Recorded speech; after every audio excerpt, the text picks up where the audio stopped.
Hello friends, welcome to my channel cooking life. ఈరోజు నేను మీకు చాక్లెట్ కేక్ చేసి చూపించబోతున్నాను. అది కూడా పైన చాక్లెట్ గనాష్ తోటే చాలా రిచ్గా చాలా టేస్టీగా ఉంటుంది. అది కూడా స్టవ్ మీద ప్యాన్ మీద చేసి చూపించబోతున్నాను. మరి లేట్ లేకుండా రెసిపీలోకి వెళ్ళిపోదాము. నేనైతే ఇక్కడ స్టీల్ ప్యాన్ తీసుకున్నాను. మీరు కావాలంటే నాన్ స్టిక్ తీసుకోవచ్చు, లేదా ఐరన్ అయినా తీసుకోవచ్చు. ఫస్ట్ అయితే మనము ఆయిల్తో మొత్తం ప్యాన్ అంతా గ్రీస్ చేసేసుకోవాలి. అప్పుడు ప్యాన్కి స్టిక్ అవ్వకుండా కేక్ నీట్గా ప్యాన్ నుంచి విడిపోతుంది. 2 ఎగ్స్ తీసుకుంటున్నాను. ఎగ్స్ బదులు మీరు 1/2 కప్పు పెరుగు తీసుకోవచ్చు. అలాగే ఒక 1/2 కప్పు షుగర్ని పౌడర్ చేసి పెట్టుకున్నాను.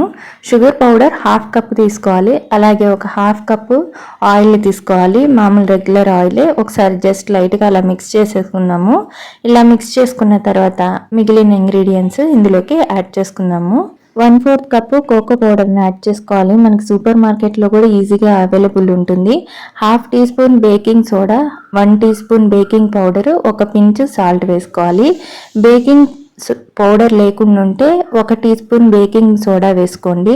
1 కప్పు మైదా, అలాగే ఒక 1/2 కప్పు పాలు వేసేసుకొని అన్నిటినీ కలిసేలాగా బాగా మిక్స్ చేసేసుకోవాలి. మనము ఎక్కువ మిక్స్ చేసేసుకోకూడదు.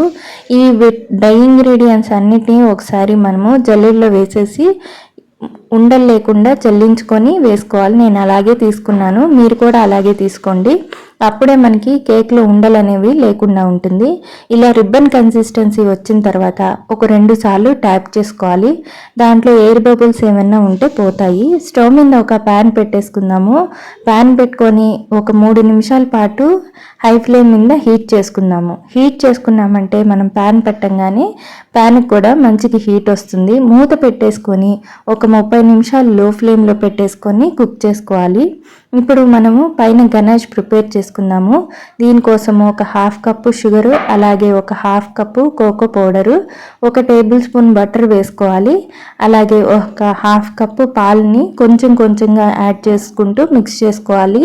మొత్తంగా వేసేసామంటే మనకి ఉండలు ఉండలుగా వచ్చేస్తుంది. మళ్ళీ మనము కలిపేదానికి కూడా కష్టంగా ఉంటుంది.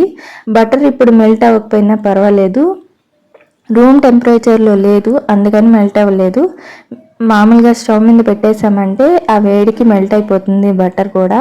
బ్యాచెస్గా మిల్క్ని యాడ్ చేసేసుకొని చక్కగా ఉండలు లేకుండా ఈ స్లరీని ప్రిపేర్ చేసుకోవాలి. ఇలా మొత్తాన్ని బాగా కలిసేలాగా కలిపేసుకున్న తర్వాత స్టవ్ మీద పెట్టుకోవాలి. ఇప్పుడు మనం చాక్లెట్ గనాష్ చేసుకోవాలి కదా, కేక్ పైన టాపింగ్కి స్టవ్ మీద పెట్టేసుకొని లో ఫ్లేమ్లో ఒక 2-3 నిమిషాలు ఇలా మిక్స్ చేసుకుంటూ కుక్ చేసుకోవాలి.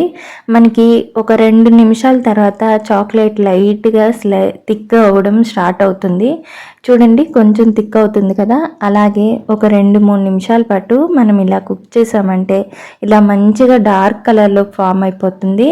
చూడండి, ఈ గెరెటకు కూడా కొంచెం థిక్గా వస్తుంది. ఇప్పుడు స్టవ్ ఆఫ్ చేసేసి పక్కన పెట్టేసుకుందాము. మనకి కేక్ కూడా ఈ లోపల కుక్ అయిపోయి ఉంటుంది. చూడండి, ఒక టూత్ పిక్ తీసుకొని గుచ్చి చూస్తే మనకి నీట్గా వచ్చేయాలి. అన్ని వైపులా గుచ్చి చూసుకోండి, మీకు డౌట్ ఉంటే. నేనైతే చూపిస్తున్నాను మీకు. ఎక్కడ పిండి అంటుకోకుండా ఉంటే మనకి కరెక్ట్గా కుక్ అయిపోయినట్టే కేక్. ఏదైనా చాక్ కానీ ఇలాగా స్పాచ్లా కానీ తీసుకొని ఎడ్జెస్ని కొంచెం స్క్రేప్ చేశారంటే కింద అంటుకోకుండా ఈవెన్గా వచ్చేస్తుంది మనకి. సైడ్స్ అంతా కూడా ఒక ప్లేట్ ఇలా పెట్టేసుకొని ఫ్లిప్ చేసేసుకుందాము. కేక్ కూడా నీట్గా వచ్చేసింది కదా. ఇప్పుడు పైనుంచి మనము ప్రిపేర్ చేసుకున్న చాక్లెట్ గనాష్ని వేసేసుకొని చక్కగా ఈవెన్గా స్ప్రెడ్ చేసేసుకోవాలి. మనకి ప్యాన్ కొంచెం ఫ్లాట్గా ఉంది కాబట్టి మనకి కేక్ కూడా ఇలాగొచ్చింది. లేదంటే కొంచెం ఎత్తుగా ఉండేది, లోతు ఎక్కువ ఉండేది తీసుకున్నామంటే కేక్ మంచి షేప్లో వచ్చుండేది. పైనుంచి ఈవెన్గా ఈ గనాష్ని అంతా పెట్టేసుకుంటే చూడ్డానికి కూడా చాలా బాగుంటుంది. అలాగే నేను కొన్ని డ్రై ఫ్రూట్స్ని, కాజు అలా బాదంని ఇలాగ గ్రేట్ చేసుకున్నాను, కొన్ని చాప్ చేసేసుకున్నాను పైన గార్నిష్ కోసం. చాలా బేసిక్గా చేస్తున్నాను, అలాగే ఫ్లేవర్ఫుల్గా ఉండబోతుంది ఈ కేక్ కూడా. మరి మీకు ట్రై చేయండి, నచ్చితే లైక్, షేర్, సబ్స్క్రైబ్ చేయండి. మీ ఫ్రెండ్స్ అండ్ ఫ్యామిలీ మెంబర్స్కి తప్పకుండా షేర్ చేయండి. Thank you for watching.